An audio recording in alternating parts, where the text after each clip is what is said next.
যেটি বলতেছিলাম ভাইয়া বলেন। রূপকথার সেই গ্রাম নরওয়ের সত্যি রূপকথার মতো। আসলে তারা মূলত মেন বিষয় হচ্ছে যে তারা পরিপাটি করে সুন্দরভাবে সাজিয়ে রাখে। আমাদের মতো হাই রাইজ বিল্ডিংগুলো এখানে নাই, কিন্তু একতলা দোতলা যে বিল্ডিংগুলো খুব মজার, খুব চমৎকার, খুব সুন্দর তবে দেখতে, তবে আমরা খুব একটা জিনিস মজার। উপলব্ধি করছি ভাই, এখানে সে হচ্ছে এখানে বাড়ি গাড়ির অভাব নাই, কিন্তু মানুষের অভাব। হুম, মানুষই দেখা যায় না। এই এখানে যে এতক্ষণ পর একটা মানুষ, আমার খালা আসতেছে। সে হ্যালো কিছু খালা। হ্যালো। খালা যদি একটু বলতো যে আসো এক কাপ চা খেয়ে যাও, তাহলে কি আমরা না করতে পারতাম?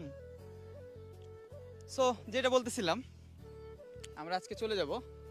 তো এমনিতে একটু হাঁটতে বের হইলাম, তবে একটা জিনিস উপলব্ধি করলাম, আমাদের এখানে কিন্তু যখন শীতকাল হয় তখন কিন্তু আমাদের -1 বা 1 বা 2 ডিগ্রি এরকম আসে না তাপমাত্রা, কিন্তু আমরা কনকনে শীতে কাঁপি। কিন্তু ঠিক এইখানে বিপরীত, এখানে 1 বা 2 হলেও আমরা কাঁপতেছি না ওইরকম ভাবে। সো আমাদের শীত আর এখানকার শীতের একটা পার্থক্য আছে বলা যায়। কত সুন্দর, কত সুন্দর, কত সুন্দর। অলরেডি এই সাইডে গ্রীষ্মর একটা ফুলের জানান দিয়ে দিয়েছে, সামনে গ্রীষ্মকাল আসছে। সো ভাই দাঁড়ান।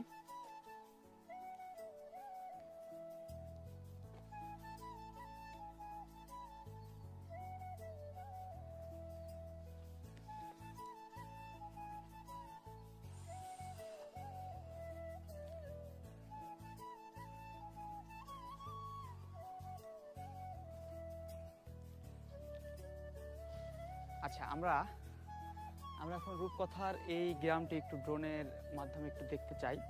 যদিও হালকা বৃষ্টি হচ্ছে, আমরা 20 থেকে 30 সেকেন্ড শ্যুট করব, দেন ড্রোনটাকে নামাই ফেলবো। তো ভাই আমরা ড্রোনটাকে আনফোল্ড করি।